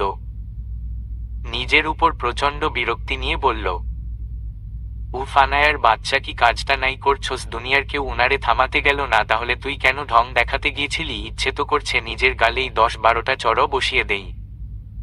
কিছুক্ষণ থম মেরে থাকার পর বলল, যথেষ্ট হয়েছে, যা হওয়ার হয়ে গিয়েছে। এটা নিয়ে আর প্যানিক করার মানে নেই। আমি আর কখনো ভ্যাম্পায়ারটার আশেপাশে যাব না, তাহলেই হবে। এরপর নিজেকে আরেকটু বুঝিয়ে এক দীর্ঘ শ্বাস ফেলে মুচকি হেসে তার রুমে ঘুমাতে চলে গেল। এই মাত্র একটু ঘুমিয়েছে আর অমনি ফোন কল বাজতে হলো। এত রাতে আবার কে ফোন দিয়েছে? আনায়া ফোনের রিংটোন শুনে প্রচণ্ড বিরক্তি নিয়ে চোখ না খুলেই মাথার আশেপাশে হাতিয়ে আন্দাজে ফোনটা রিসিভ করে কানে ধরে অস্ফুট ঘুমন্ত সুরে বলল, কে এত রাতে, কে ফোন দিয়েছেন? ফোনের ওপাশ থেকে বিস্মিত সুরে কেউ একজন বলল, আনায়া তুমি এখনো ঘুমিয়েই আছো? সরি, আমি মনে হয় একটু বেশি আগেই ফোন দিয়ে ফেলেছি। তবে বিষয়টি আর্জেন্ট। আনায়া এখনো চোখ খোলেনি। রাতে ঘুমাতে ঘুমাতে তার সকাল 4টা বেজে গিয়েছে, অথচ সে ঘুম থেকে ওঠেই ভোর 4টায়। এমনিতে রাতে ঘুমানোর কোনো ইচ্ছে ছিল না, কিন্তু ক্লান্ত শরীর বিছানা পেতেই কখন যে ঘুমিয়ে পড়েছে কে জানে। আনায়া ইমনের গলার আওয়াজ চিনতে পেরে বলল, জি ভাইয়া বলেন, সমস্যা নেই। তোমাকে সকাল 9টার মধ্যেই ভিকের সাথে তার অফিসে দেখা করতে হবে। প্লিজ তাড়াতাড়ি একটু চলে এসো। আনায়া ভুলেই গিয়েছে যে রাতে সে নিজেই বলেছিল আজ সে ভিকের সাথে দেখা করতে যাবে না, সে এই জবটাই করবে না, অথচ সেসব ভুলে গিয়ে ইমনকে বলল, কিন্তু ভাইয়া সে তো অনেক দেরি আছে, এত রাতে কেন ফোন দিয়েছেন? ইমন আবারও বিস্মিত হয়ে বলল, কি তুমি কি আমার সাথে এখনো চোখ বুঝেই কথা বলছো? আনায়া চোখ খুলো, এখন রাত না বরং সকাল 8টা বাজে। ইমনের শেষের কথাগুলো জোরে জোরে বলা আর সেগুলো আনায়ার মস্তিষ্কে পৌঁছাতেই সে লাফিয়ে উঠল। আনায়া আশেপাশে তাকিয়ে দেখল সূর্যের চমকপ্রদ কিরণ এসে তার জানালা ভেদ করে রুমে প্রবেশ করছে। তবে আবারও একবার ফোনের দিকে সময়টা দেখে নিল 8টা 7 বাজে। তার হুঁশ ফিরতেই বিছানা থেকে লাফ দিয়ে নিচে নেমে অস্থিরভাবে রুমে পায়চারি করতে করতে বলল, এটা কি করে সম্ভব? আমি এতক্ষণ ঘুমিয়েছি। ও আল্লাহ, 8:30 থেকে তো ইরার স্কুল আছে, এদিকে বাবার খাবার জন্য রান্না করা। ও সিট, কি করছিস তুই? আনায়া। আনায়ার ফোন হাতে থাকলেও ইমন আনায়ার সব কথাই শুনতে পেল। তাই আনায়াকে বলল, আনায়া আমার কথা শুনতে পাচ্ছ? জি ভাইয়া বলেন। শোনো, এত হাইপার হইও না, ধীরে সুস্থে তোমার কাজ শেষ করো, তবে 8:45-এর মধ্যেই সব কাজ করে ফেলো। আমি 8:45-এ তোমাকে নিতে যাব, প্লিজ বোন, দেরি করো না। এই বলেই ইমন ফোন কেটে দিল। আনায়ার মাথায় আর কি ঢুকলো জানা নেই, তবে এখন তাকে তার সব কাজ করতে হবে, তারপর 8:45-এর আগেই রেডি হতে হবে। আনায়া তাড়াহুড়ো করে রুম থেকে বেরিয়ে দেখল তার বাবা হুইল চেয়ারে বসা এবং তাকে ফরিদা খালা খাইয়ে দিচ্ছে। ফরিদা সম্পর্কে আনায়াদের তেমন কিছুই হয় না, অনেক আগে থেকে এই বাড়িতে কাজ করত সে। সময়ের সাথে সাথে রক্তের সম্পর্ক না থাকা সত্ত্বেও তার সাথে এই পরিবারের এক গভীর সম্পর্ক তৈরি হয়েছে। এরপর আনায়ারা ছোট কয়েক বছর আগে আনায়াদের মায়ের চলে যাওয়া, এরপর তার বাবার এমন অসুস্থতা সবকিছু মিলে এই বাড়ির লোকগুলোর, বিশেষ করে আনায়া আর উনায়ার জন্যই তিনি তারেক শিকদারের দেখাশোনা করেন, যাতে বাবার দেখাশোনা করতে গিয়ে দুই বোনের পড়াশোনায় যেন ক্ষতি না হয়। তিনি প্রতিদিন সকাল করে এসে বিকেলের দিকে চলে যান। এর মাঝে ইনায়া স্কুল থেকে ফেরার পর মহল্লার আরো কিছু বাড়িতে কাজ করে নেন। আনায়া ফরিদাকে দেখে বলল, খালা তুমি কখন এসেছো? রান্নাও করেছো দেখছি। ইরা কোথায় খালা? স্কুলে যাব, খাওয়া দাওয়া শেষ কইরা এখন রেডি হইতে গেছে। তুমি এত অস্থির হইতেছ কেন? কোনো খানে যাবা? জি খালা, এক জায়গায় যেতে হবে। কিন্তু তুমি আজ আগে এসেছো অথচ আমাকে একবারও ডাক দেওনি। ইরাটাও ডাক দিল না। এরই মাঝে স্কুল ড্রেস পরিধানরত, বড় বড় চুলো দুটো, দুই বেশি করা দুধে আলতা বর্ণের এক ধবধবে ফর্সা এক মেয়ে এসে আনাকে বলল, সরি আপু, আমিই মানা করেছিলাম খালাকে। তুমি তো দেরি করে কখনো ওঠো না, আর রাতে কত দেরি করে ফিরেছ তাও তো জানি না। এই জন্য আর তোমাকে বিরক্ত করিনি। বাট তুমি টেনশন করো না, আমি আর খালা মিলে তোমার সব কাজ করে ফেলেছি। আনায়া বোনকে দেখে কাছে গিয়ে ওর কপালে একটা চুম্বন করতেই ইনায়া চোখ মুখ কুঁচকে বলল, ইয়াক, তুমি মুখ না ধুয়েই আমাকে কিস করলে আপু। আনায়া বোনের কথা শুনে হেসে ফেলল আর ওর মাথায় পেছনে হালকা করে চড় বসিয়ে বলল, বেশি পাকা হয়ে গিয়েছিস তাই না? দেখতে হবে না বোনটা কার। আচ্ছা আপু তোমরা থাকো, আমি চললাম, এমনিতেই আমার লেট হয়ে গিয়েছে। কথা শেষ হওয়ার আগেই দৌড়ে ইনায়া চলে গেল সোজা বাড়ির বাহিরে। অল্প বয়সী মেয়ে অথচ রূপ তার অতুলনীয়। আনায়ার চেয়ে ইনায়া অনেকটা বেশিই সুন্দর। তবে ইনায়া শুধু ধবধবে ফর্সা ত্বকেরই অধিকারী নয়, বরং পড়ালেখাতেও প্রচণ্ড পরিমাণের তুখোড় মেয়েটা। সাথে খেলাধুলা, ঘোরাঘুরি, নিজ ও পরিবারের প্রতি কাজের প্রতি দায়িত্বশীলতা, অত্যাধিক চঞ্চলতা, সবকিছুতেই মেয়েটা সবার এগিয়ে। তবে তার কথার তেজও কিন্তু কম না। অল্প বয়স হলেও মাঝে মধ্যে অনেকটা বড়দের মতো কথাবার্তা বলতেও তাকে দেখা যায়। বিশেষ করে আনায়া বাবা কিংবা তার পরিবার সম্পর্কে কেউ বললে চুপ করে সহ্য করার মেয়ে তো নয়। সাথে কোনো একদিন তর্ক করতে গিয়ে মাথা ফাটানোর রেকর্ড আছে তার। স্কুলে পড়াশোনা হোক কিংবা এক্সট্রা কারিকুলাম অ্যাক্টিভিটিস, সবকিছুতেই সে লিডার তো বটেই, সাথে মহল্লার তার সমবয়সী ছেলে মেয়েদের নিয়ে নিজের গ্যাং বানিয়ে ফেলেছে। এছাড়া অবশ্য উপায়ও নেই। মানুষ তাকে বাচ্চা হিসেবে ছাড় দিলেও আনাকে নিয়ে মানুষের বাজে কথার যেন শেষ নেই। ইনায়া চলে যেতেই আনাও তাড়াতাড়ি ফ্রেশ হয়ে কোনো মতে খাবার খাওয়া শেষ করে রেডি হতেই ইমন এসে তার বাড়ির সামনে গাড়ি নিয়ে হাজির। আনায়া ড্রাইভিং সিটের পাশে বসে আনমনে কিছু ভেবে চলেছে। তার চিন্তা ভাবনা কারণ হলো সে আজ এই জবটার জন্য যেতে চাইছিল না, যেটা কিনা তার এখন মনে পড়ল।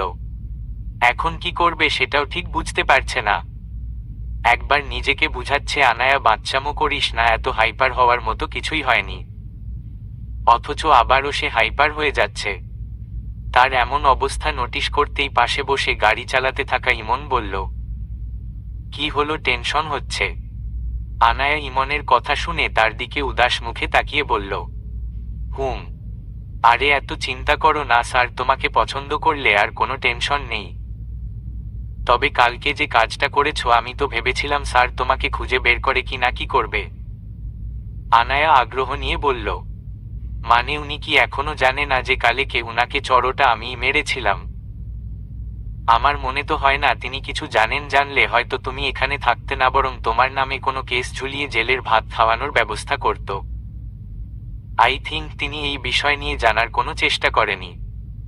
না হলে তোমাকেও খুঁজে পাওয়াটা তার কাছে তেমন কোনো ব্যাপার না। ইমনের কথা শুনে আনায়ার গলা এমনিতেই শুকিয়ে গেল। কয়েকবার ঢোক গিলে চুপ করে বসে রইল।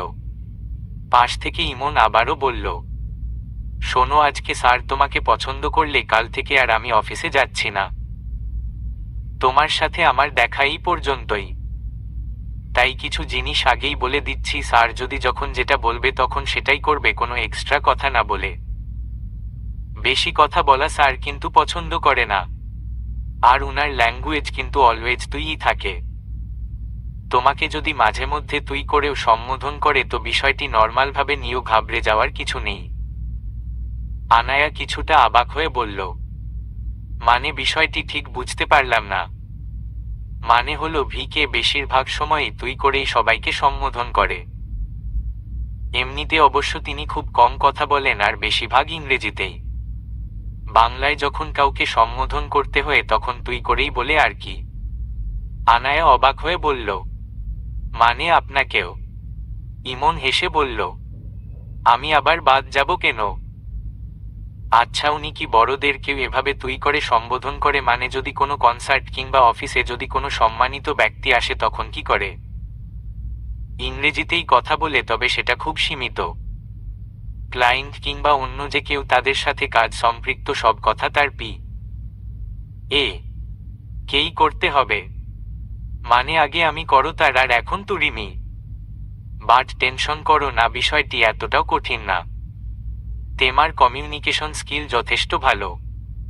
তবে আনায়া বলল, লোকটা হয়তো অনেক অসভ্য আর বেয়াদব, তার ফ্যামিলি ঠিক শিক্ষাটা দিতে পারেনি। এই কথা আমার সামনে বলছো ঠিক আছে, কিন্তু ভুলেও কেনিথ স্যারের সামনে বলতে যেও না, তাহলে কিন্তু সর্বনাশ। আর আমার যতদূর ধারণা তার ফ্যামিলি বলতে কিছুই নেই, সে একাই থাকে। ইমনের কথা শুনে আনায়া কিছুক্ষণ ইমনের দিকে তাকিয়ে থাকার পর বলল, এই জন্যই তো এত অসভ্য হয়ে লোকটা। আনায়ার কথায় ইমন হেসে ফেলল। ভি কে সাধারণ সৌজন্যে খুব একটা মেনে চলে না। কারো সাথে ফ্রেন্ডলি কথা বার্তা বলতেও তাকে দেখা যায় না। রকস্টার হিসেবে তিনি ফিকশনের ভাষায় সেই 3 ডাইমেনশনাল ক্যারেক্টার। তার মাঝে রয়েছে অ্যাটিটিউড, উদ্দামতা, কপটতা, খ্যাপামি, প্রকাশ্যে ডার্ক ম্যাটার, আর সর্বশেষে সবকিছু থেকে আশ্চর্য এক বিচ্ছিন্নতা।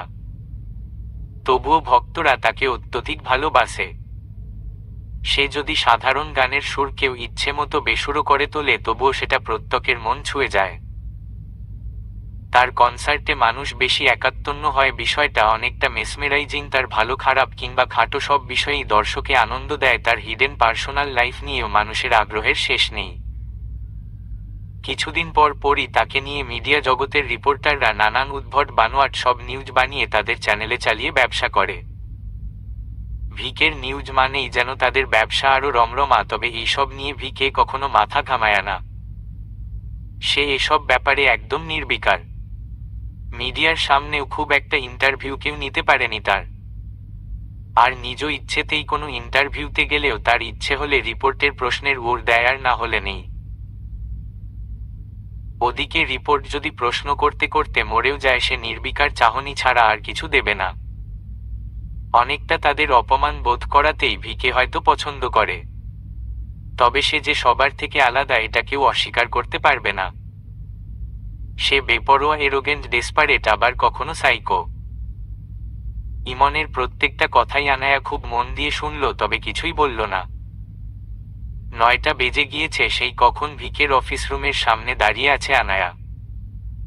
ভিকের দরজার সামনে বড় করে কাঠের উপর সোনালি রঙের কারুকাজ করে লেখা ভিকে। তার নিচে লেখা ভ্যাম্পায়ার কেনেথ। আনায়া বিষয়টি দেখে তাচ্ছিল্যের সুরে বাঁকা হেসে মনে মনে বলল, মানুষ নাকি মানুষের মতো মানুষ হতে চায়, আর এনাকে দেখো মানুষ হয়ে ভ্যাম্পায়ার হতে চায়। রক্ত চোষা বাদুর কোথাকার। যদিও আনায়া ঠিক করেছিল ভিকে নিয়ে আর কোনো বাঁকা কথা বলবে না, তবে নিজের রাগও আর কন্ট্রোল হচ্ছে না। সেই কখন থেকে তাকে বাহিরে দাঁড় করিয়ে রেখেছে, তাও কোনো কারণ ছাড়া। ইমন যাওয়ার আগে বলেছিল এই কেনিথের বাচ্চার কোনো কাজ না থাকলেও বাহিরে দাঁড় করিয়ে রাখবে। সে যতক্ষণ না বলবে তার আগে আর আনায়ার ভেতরে প্রবেশ করা নিষেধ। কেনিথের ইচ্ছে হলেই তবেই সে ইমনকে বলবে, আর তারপর ইমন এসে তাকে ভেতরে যাওয়ার জন্য বলবে। আনায়া ব্যঙ্গ করে চোখ ছোট ছোট করে বলল, ঢং দেখলে বাঁচি না, সাল আর চাকরিই করব না। আনায়া বিরক্ত হচ্ছিল বিধায় আশেপাশে তাকিয়ে দেখতে লাগলো। বিশাল বড় একটা এরিয়া নিয়ে অফিসটা তৈরি। আশেপাশে নানান মানুষ হাঁটা চলা করছে। কিছু জায়গা পর পর বড় বড় স্টুডিও রুমও দেখা যাচ্ছে। সাথে বিভিন্ন মিউজিক্যাল ইনস্ট্রুমেন্ট বাজিয়ে অনেকে প্র্যাকটিসও করছে। সাউন্ড প্রুফ কাচের রুমগুলোর দিকে তাকিয়ে ভেতরের মানুষগুলোর কাজকর্মই মন দিয়ে দেখছিল আনায়া। এমনই সময় হঠাৎ ভিকের রুম থেকে ইমন বের হয়ে এলো আর তাকে ভিকের রুমে যেতে বলে সে আগেই আবারও ভিকের রুমে চলে গেল।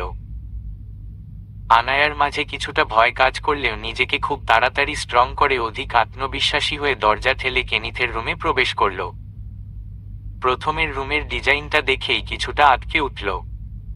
চারপাশের সম্পূর্ণ দেওয়ালটা ডার্ক রেড ব্ল্যাক আর খুব অল্প পরিমাণ হোয়াইট কালারের কম্বিনেশনে পেইন্ট করা, সাথে দেওয়ার মাঝে কেমন ব্লাডের বিভিন্ন শেপের ডিজাইন করে আর্ট করা।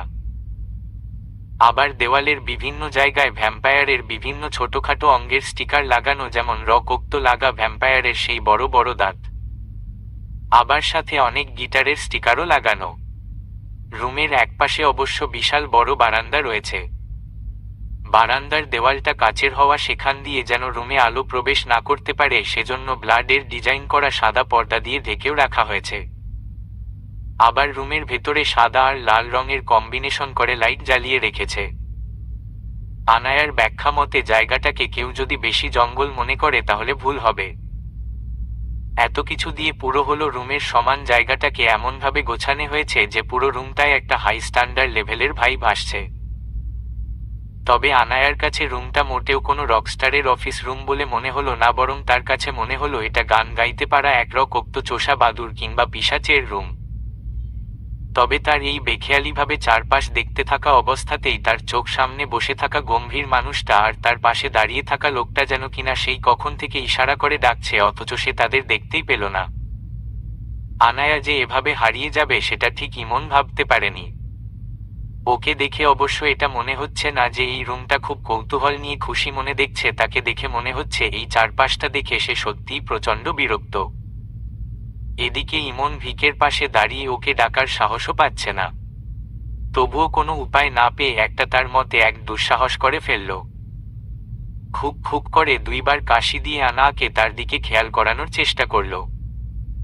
ইমন ভেবেছিল আনায়া হয়তো ফিরেও তাকাবে না, কিন্তু তার ভাগ্য ভালো, আনায়া কাশির আওয়াজ শুনেই হুট করেই তাদের দিকে চোখ দুটো বড় বড় করে তার দিকে তাকালো।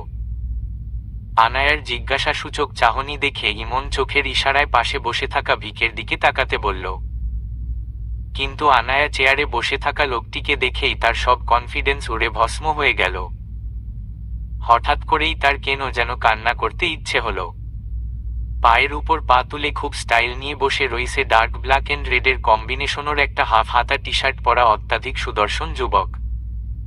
নিচে হয়তো ব্ল্যাক কালারের ডেনিম পরা, বাম হাতে পরা কালো রঙের ব্রেসলেট, যেটা কিনা সাদা টেবিলের উপর কুনুই পর্যন্ত এলিয়ে রেখেছে। আর চেয়ারটা কিছুটা বাঁকা করে মাথা কিছুটা নিচু করে অন্য হাতটা দিয়ে অনবরত কালো অ্যাপেলের ফোনটায় স্ক্রল করে যাচ্ছে। গালে খুব নিখুঁতভাবে আঁকা ছোট ছোট চাপ দাড়ি। এমনিতেই অত্যন্ত ফর্সা ত্বক, তার মাঝে এমন আকর্ষণীয় চাপ দাড়ি। ডার্ক কফি ব্রাউন কালারের হালকা কার্লি বড় বড় চুলগুলোর কয়েকটা নিয়ে এলোমেলো করে মেসি বান করা। চুলগুলো খুব বেশি বড় না হওয়ায় হাফ মেসি বানটা অনেকটা এলোমেলোই হয়েছে। আবার কয়েকটা চুল সামনের দিকে এলোমেলো হয়ে চোখের উপর পড়ে রইছে। আনায়ার মনে হলো এই লোকটা হয়তো নিজের চুলগুলোকে এলোমেলো করে রাখতেই বেশি পছন্দ করে, না হলে এত সুন্দর চুলগুলো কেউ এমন করে রাখে নাকি? এমনিতে চেহারাটা তো পুরো মাশাল্লাহ, কই হিরোদের মতো সেজেগুজে পরিপাটি হয়ে থাকবে তা নাকি সব এলোমেলো আর অদ্ভুত সব রুচি লোকটার। আবার এক কানে ছোট দুলো পরা, এগুলো কেমন রুচি! আবার একে দেখলে যে কেউ বলবে ইনি নিজকে জোর করে ঠেলে ঢুলে ভিলেন বানানোর প্রচেষ্টা রয়েছেন। আবার আনায়া আরেকটু ভেবে দেখল রকস্টাররা মনে একটু এমনই হয়, খুব বেশি খারাপও লাগছে না। এরপর আনায়ার চোখ পড়ল কালচে হাফ হাতা টি শার্টের কারণে অধিকাংশ বের হয়ে থাকা ফর্সা পেশিবহুল মাসেলস আর টি শার্টের আদলে ঢাকা চেস্টের দিকে। এমন জিম ফোলা ফোলা বডি দেখে কলিজার পানি শুকিয়ে গেল যেন তার। এখানে অন্য কেউ মেয়ে থাকলে হয়তো তার মাঝে বিপরীত লিঙ্গের প্রতি প্রবল আকর্ষণের অনুভূতি তৈরি হতো, হবে আনায়ার মাঝে তেমন কোনো অনুভূতিই তৈরি হলো না। তার স্ট্রেসের কারণ হলো সেই এমন বডি বিল্ডারের মতো মানুষটাকেই কিনা থা অপ্পর মেরেছে। যদি বাই এনি চান্স তিনি তার দিকে তখন তাকিয়ে না থেকে দুই চারটা, না দুই চারটা কেন, একটাই থা অপ্পরই যথেষ্ট ছিল আনায়াকে থেকে সোজা আলু ভর্তা বানানোর জন্য। যদি কোনে ভাবে সে যদি আমায় চিনে যায়, তাহলে কি প্রতিশোধ নেবে না তো? আনায়ার চিন্তা ভাবনার মাঝেই ইমন আবারও কিছুটা কেসে বলল, miss Anaya, please introduce your self. Anaya আবারও ধ্যান ফিরতেই তাড়াহুড়ো করে বলতে লাগলো, ও হ্যালো স্যার, আনা। বাকিটুকু আর তার বলা হলো না। তার আগেই মাথা নিচু থাকা অবস্থাতেই ফোনে স্ক্রোল করতে করতে বলল, বাংলা। আনায়া তখনই চুপ হয়ে গিয়েছে। এরপর বিষয়টি আরেকটু বোঝার জন্য ইমনের দিকে তাকাতেই সে বলল, ইংরেজিতে বলার প্রয়োজন নেই, বাংলাতেই বলতে পারো। আনায়া মাথা কিছুটা কাত করে এরপর বলতে লাগলো, আমি আনায়া শিকদার। বাকিটুকুও আর আনায়া বলে শেষ করতে পারল না। এবার তার কথা আটকে যাওয়ার কারণ ভিকে কিংবা ইমনের কথার কোণে বাধা নয়, বরং ভিকের লাল লাল চোখে ভয়ঙ্কর চাহনি। কেনিথে চোখ এই মুহূর্তে একদমই শান্ত, তবে এই চোখজোড়াই যেন আনায়ার কাছে তার দেখা পৃথিবীর সবচেয়ে ভয়ঙ্কর মনে হলো। একদম সেই মিথোলজির আগুন পাখি কিংবা ফিনিক্স পাখির মতো। চোখ জোড়া কি শীতল, অথচ সেই চোখের চাহনি আনায়ার গায়ে বিষাক্ত তীরের মতো বিঁধল। আনায়া আরেকটু ভালো করে তাকাতেই দেখল কেনিথের চোখের মনি খুব মৃদু পরিমাণ লাল লাল। আচ্ছা, উনি কি লেন্স পরেছেন? তবে দেখে তো মনে হচ্ছে না। আনায়ার এই হুটহাট ধ্যানে পড়ার মাঝেই কেনিথ বসা থেকে সোজা দাঁড়িয়ে পড়ল। এরপর একদম শিরদাঁড়া টানটান করে ইমনের উদ্দেশ্য বলল, আমি বাহিরে যাচ্ছি, তবে কিছুক্ষণের মধ্যেই ফিরে আসছি। এরপর আনায়া কিংবা আশেপাশের দিকে না তাকিয়েই বড় বড় পা ফেলে রুম থেকে প্রস্থান করল। এদিকে হঠাৎ অপরিচিত কণ্ঠ শুনে আনাও নিজের ধ্যান থেকে অনেক আগেই ফিরে এসেছে। এই প্রথমই হয়তো কেনিথের স্বাভাবিক গলার আওয়াজ শুনতে পেল সে। চোখ জোড়ার মতো শান্তশিষ্ট গলার আওয়াজটাও যে কতটা গম্ভীর আর ভয়ঙ্কর হতে পারে তা এই কেনিথকে দেখে বোঝা যাচ্ছে। আনায়া কেনিথের দিকে তাকিয়ে কথাগুলো মনে মনে ভাবলেও কেনিথ ভুলেও একবারও আনায়ার দিকে ফিরে তাকালো না। বড় বড় পা ফেলে গটগট করে রুম থেকে বেরিয়ে চলে গেল। কেনিথ চলে যেতেই বোকার মতো কেনিথের যাওয়ার পানে তাকিয়ে থাকা আনায়ার কাছে দৌড়ে এত ইমন এসেই করুণ সুরে জিজ্ঞেস করল, আনায়া, কি হয়েছে তোমার? এমন উদ্ভট কাজকর্ম কেন করছো? চাকরিটা কি করার ইচ্ছে নেই তোমার? না হলে তুমি বলে দেও বোন, আমি অন্য কাউকে খুঁজে বের করছি। ইমনের কথা এবার আনায়ার মনে সন্দেহ জাগল। এই ইমন ভাই নিজের চাকরি ছেড়ে দিচ্ছে ভালো কথা, কিন্তু তাকে কিংবা অন্য কাউকে এই এ বানানোর জন্য এত অস্থির কেন? নাকি এতেও কোনো অন্য কাহিনী রয়েছে? পরক্ষণেই ভাবল, কিসের কাহিনী? ইমন ভাই নিশ্চয় তার খারাপ চাইবে না। ভাইয়া সরি, একটু ওনার ওমন চেহারা দেখে হাইপার হয়ে গিয়েছিলাম। মনে হচ্ছিল আমাকে কাচ্চা চিবিয়ে খাবে। আনায়ার কথায় ইমন দীর্ঘ শ্বাস ফেলে মুচকি হাসল। আনায়া, এভাবে ভয় পেলে চলবে না। আচ্ছা যাই হোক, আমি এখন আসছি। ইমন কথা বলা শেষ করে রুম থেকে বেরোতে গেলেই ইমন খেয়াল করল আনাও তার পিছে পিছে আসার প্রস্তুতি নিচ্ছে। যা দেখে ইমন আবারও তাড়াহুড়ো করে বলল, আরে আরে, তুমি কোথায় যাচ্ছ? আপনি নাকি বাহিরে যাবেন? তাহলে আমি এখানে থেকে কি করব? তোমাকে এখানেই থাকতে হবে। তুমি শুনলে না ভিকে কি বলল? একটু পরে সে আবার আসবে, হয়তো তোমাকে আরো কিছু জিজ্ঞেস করবে। তাই ওই সোফাতেই বসে থাকো যতক্ষণ না আমরা ফিরে আসছি। আর নেক্সট টাইম স্যার যদি কিছু জিজ্ঞেস করে তখন যেন আবার উল্টো পাল্টা কিছু বলো না, সাবধান। ইমন দূরে থাকা একটা সোফার দিকে ইশারা করে কথা শেষ করল। এরপর সেও রুম থেকে বেরিয়ে চলে গেল। আর আনাও মাথাটা কাত করে সম্মতি জানি কিছুক্ষণ দাঁড়িয়ে রইল। এরপর একটা দীর্ঘশ্বাস ফেলল। সোফার একপাশে চুপ করে বসে বারবার বাটন ফোনটায় সময় দেখছে আনায়া। প্রায় আধ ঘন্টা হতে চলল, অথচ ইমন কিংবা ভিকে কারোরই আসার কোনো খবর নেই। আবার তাকে এটাও বলে গিয়েছে সে যেন কোথাও না যায়। আনায়া মনে মনে প্রচণ্ড বিরক্ত, তার বিরক্তির ছাপ চোখ মুখেও প্রকাশ পাচ্ছে। সেই কখন থেকে সোফায় বসে থেকে পুরো রুমটার আনাচে কানাচে খুঁটিয়ে খুঁটিয়ে দেখলেও একটা জিনিসের প্রতি আনায়ার চোখ বারবার আটকে যাচ্ছে। একটা জিনিস বললে ভুল হবে, তার থেকে অনেকটা দূরে থাকা এওয়ার্ড সেলফটার প্রত্যেকটা জিনিসগুলোকে কাছ থেকে দেখার ভীষণ ইচ্ছে জেগেছে তার মাঝে, কিন্তু সাহস হচ্ছে না কাছ থেকে জিনিসগুলো দেখার। মনে মাঝে হঠাৎ কেন যেন এক অজানা ভয় কাজ করছে। কেউ দেখে বলবে এই আনাই কি সে আনায়া যে কিনা ভয় কি জিনিস সেটাই জানে না, কোনো অনাকাঙ্ক্ষিত ইচ্ছে যার মনের মাঝে একবার জেগে উঠলে সেই ইচ্ছে পূরণে পরিণতি কি হবে তা না ভাবা মেয়েটাই এখন এই ছোট্ট বিষয়টিকে নিয়ে ভয় পাচ্ছে। তবুও আনায়ার মন মানছে না, বসে থাকতে থাকতেই বেচারি ছটফট করে যাচ্ছে। একটু পর পর কপাল কুঁচকে দীর্ঘশ্বাস ফেলছে। মেয়েটা মাঝে দুই রকমের বৈশিষ্ট্যের দেখা মেলে। এক হলো প্রচণ্ড দায়িত্ববান আর দুই হলো তার ছেলে মানুষই। তার বাড়িতে বলতে গেলে বর্তমান কর্ত্রী মূলত সে নিজেই। না চাইতেন ছেলে মানুষের বয়সটাতেই তার উপর পড়ে গিয়েছে বিশাল দায়িত্বের বোঝা। সে হিসেবে চাইলেও তার ছেলে মানুষীগুলো কখনো সবার সামনে প্রকাশ করা হয় না তার। এই জন্য তার এই ছেলে মানুষী বৈশিষ্ট্যটা সবার অজানা। তার খুব কাছের মানুষগুলোর সাথেই একটু বেশি বক বক করতে থাকে, এই আর কি। আনায়া আর ধৈর্য নিয়ে বসে থাকতে পারল। শটানভাবে বসা থেকে দাঁড়িয়ে পড়ল। একটু অ্যাওয়ার্ড পিসগুলো কাছ থেকেই তো দেখতে চাইছে। ও কি ওগুলো ছুবে নাকি? এই চিন্তাভাবনা নিয়েই সোজা চলে গেল বিশাল বড় সেলফের দিকে। গিয়ে দেখল একটা না দুইটা না প্রায় শখানেক, না এর চেয়েও বেশি অ্যাওয়ার্ড ট্রফি সুন্দর করে সাজিয়ে রাখা। আনায়া চোখ জলজল করে উঠল, জিনিসগুলো দেখতে অনেক বেশি সুন্দর মনে হলো তার। তবে একটা অ্যাওয়ার্ডের দিকে তাকিয়ে চোখ আটকে গেল। খুব বেশি বড় নয়, মাঝারি সাইজের একটা সুন্দর কালচে লাল রঙের গিটারটাকে হালকা করে বাকিয়ে একটা কাঠের ছোট সারফেসের উপর রেখে ট্রফিটা তৈরি করা হয়েছে। দেখতো অসম্ভব কিউট। আবার কাঠের মাঝে সোনালি বর্ণে ভিকের নামও লেখা। সাথে বাকি লেখাগুলো পড়তেই বুঝতে পারল এটা একটা best international Rockstar award. Anaya ভেবেই পায় না সে যাকে কথায় কথায় তুচ্ছতাচ্ছিল্য করে, অথচ সে মানুষটার কত নামডাক, শুধু সে গাধি নিজেই তাকে চেনে না। তবে এই মুহূর্তে হুট করেই আনায়ার ওটা ছুঁয়ে দেখতে ইচ্ছে হলো। হালকা করে মাথাটা নিচু করে তর্জনী আঙুলটা দিয়ে হালকা করে ছুঁয়ে দিতে লাগলো। আনায়ার মুখে অনবদ্য এক হাসি। দুই গালে ছোট বড় মিলিয়ে দুটো টোলের দেখা মিলেছে। তার চুলগুলো কোমর পর্যন্ত ছড়িয়ে রইছে। কয়েক মুহূর্ত অতিক্রম হয়নি আর এতেই এক অনাকাঙ্ক্ষিত কাণ্ড ঘটিয়ে ফেলল। এরও অবশ্য যথেষ্ট কারণ হয়েছে।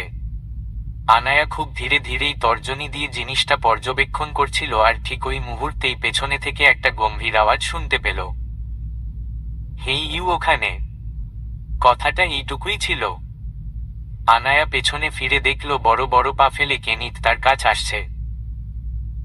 এটা দেখে যতটা না আতঙ্কিত হলো তার চেয়ে বেশি আতঙ্কিত হলো যখন তার খেয়াল হলো তার পায়ের কাছে সেই সুন্দর গিটার অ্যাওয়ার্ডটারই মাথার কাছে একপাশ ভেঙে গিয়ে ছোট বড় দুটো টুকরো দুই দিকে ছড়িয়ে আছে, যেটা কিনা সে পিছন ঘুরতে গিয়ে হাতের ছোঁয়া লেগে পড়ে গিয়েছে। এদিকে কেনিথও তার থেকে কিছুটা দূরত্ব রেখে সামনে এসে দাঁড়িয়েছে। আনায়ার মনে হলো হাফ হাতা কালচে টি শার্ট জন্য বেরিয়ে থাকা জিম করা ফর্সা মাসেলগুলো মনে হয় রাগের কারণে আরো ফুলে উঠেছে। ফর্সা হাতের আদলে থাকা নীল বর্ণের শিরাগুলো হাতের মাঝে নানা দেশের মানচিত্র এঁকে রেখেছে। এগুলো মোটেও তার কাছে সুদর্শন পুরুষের বৈশিষ্ট্য মনে হচ্ছে না, বরং এগুলো তাকে ভস্ম করার ইঙ্গিত মনে হচ্ছে। অথচ কেনিথের চোখ মুখ একদম শান্ত, তবে তার প্রতিদিনের রূপের মতোই একটা আগাম ঝড়ের আভাস দেওয়া মতো নিস্তব্ধ গম্ভীর চেহারা নিয়েই সে সবসময় চলাফেরা করে। তবে আনায়ার কাছে কেনিথের সব বৈশিষ্ট্যই আতঙ্ক সৃষ্টি করার মতো। আনায়ার কলিজা শুকিয়ে কাঠ। বেচারির নিঃশ্বাস নিতেও এখন কষ্ট হচ্ছে। এরই মাঝে আবার কেনিথ আরও কয়েক পা তার দিকে এগিয়ে এলো। আনায়া বুঝতে পারছে না সে কি করবে, আবার এটাও মনে হচ্ছে এবার মনে হয় কেনিথ নিজের প্রতিশোধটা নিয়েই হিবে। তবে তার ভাবনা অনুযায়ী তেমন কিছুই হলো না। আনায়ার মুখের দিকে শান্ত চোখে তাকিয়ে থাকা কেনিথ হুট করেই হাঁটু গেড়ে আনায়ার পায়ের পাশ থেকে ভাঙ্গা গিটারের বড় অংশটুকু হাতে তুলে নিল। কিন্তু এদিকে আনায়া হঠাৎ করেই কেনিথকে তার পাশের কাছে বসে হাত দিতে দেখায় কিছুটা লাফিয়ে দূরে সরে দাঁড়ালো। কেনিথ জিনিসটা এক হাতে নিয়ে দাঁড়িয়ে আনাকে একবার দেখল। এরপর কিছুক্ষণ জিনিসটাকে কাছে নিয়ে দেখতে লাগলো। মাও লোকটার কার্যকলাপ দেখে যাচ্ছে। কেনিথ জিনিসটাকে দেখতে দেখতেই হুট করেই খুব জোরে পাশের দেওয়ালের দিকে ছুঁড়ে মারল। মুহূর্তেই ভয়ঙ্কর শব্দ তুলে জিনিসটার যতটুকু অবশিষ্ট ছিল তা ভেঙ্গে ছিন্ন বিচ্ছিন্ন হয়ে গেল। এমন কাজে আনাও হঠাৎ চমকে উঠল। পুরো কাজটি কেনিথ আশেপাশে না তাকিয়েই করেছে, কারণ তার নজর ছিল সোজা আনায়া দিকে। আনায়ার বিস্ময়ের মাঝে কেনিথ প্যান্টের পকেটে 2 হাত ঢুকিয়ে ঘাড় বাঁকিয়ে ভেঙে যাওয়া অংশগুলো দেখতে দেখতেই বলল, যে অল্প আঘাতেই ভেঙে পড়ে তার সাথে ভিকের নাম জড়িত থাকার কোনো যোগ্যতা নেই। এরপর আনায়ার দিকে তাকিয়ে আশ্চর্যপূর্ণ বাঁকা হেসে রুম থেকে বেরিয়ে চলে গেল। ভিকে কি বলল না বলল তাতে আনায়ার কোনো ভাবনা চিন্তা নেই। ভিকের কথাটা অনেকটা তার মাথার উপর দিয়েই গেল। কথাটা তাকে বলল নাকি ওই ট্রফিটাকে বলল কে জানে। তবে ভিকে চলে যাওয়ার সাথে সাথেই আনায়া করুণ চোখ মুখ বানিয়ে বিড়বিড় করে বলল, জিনিটা তার পছন্দ না আমাকে বললেই তো হতো। আমি টুকরো দুটোকে জোড়া লাগিয়ে নিজের কাছেই রেখে দিতাম। এভাবে ওটাকে গুঁড়ো গুঁড়ো বানিয়ে আমার মনটাকেও যে গুঁড়ো গুঁড়ো করে দিল। ইস, ওটা তো আমার পছন্দ হয়েছিল। পরক্ষণেই নিজের আক্ষেপকে চাপা দিয়ে বলল, তোকে যে 2টা থা অপ্পর বসায়নি এটাই তো অনেক। আল্লাহর কাছে শুকরিয়া আদায় কর গাধি। চলবে।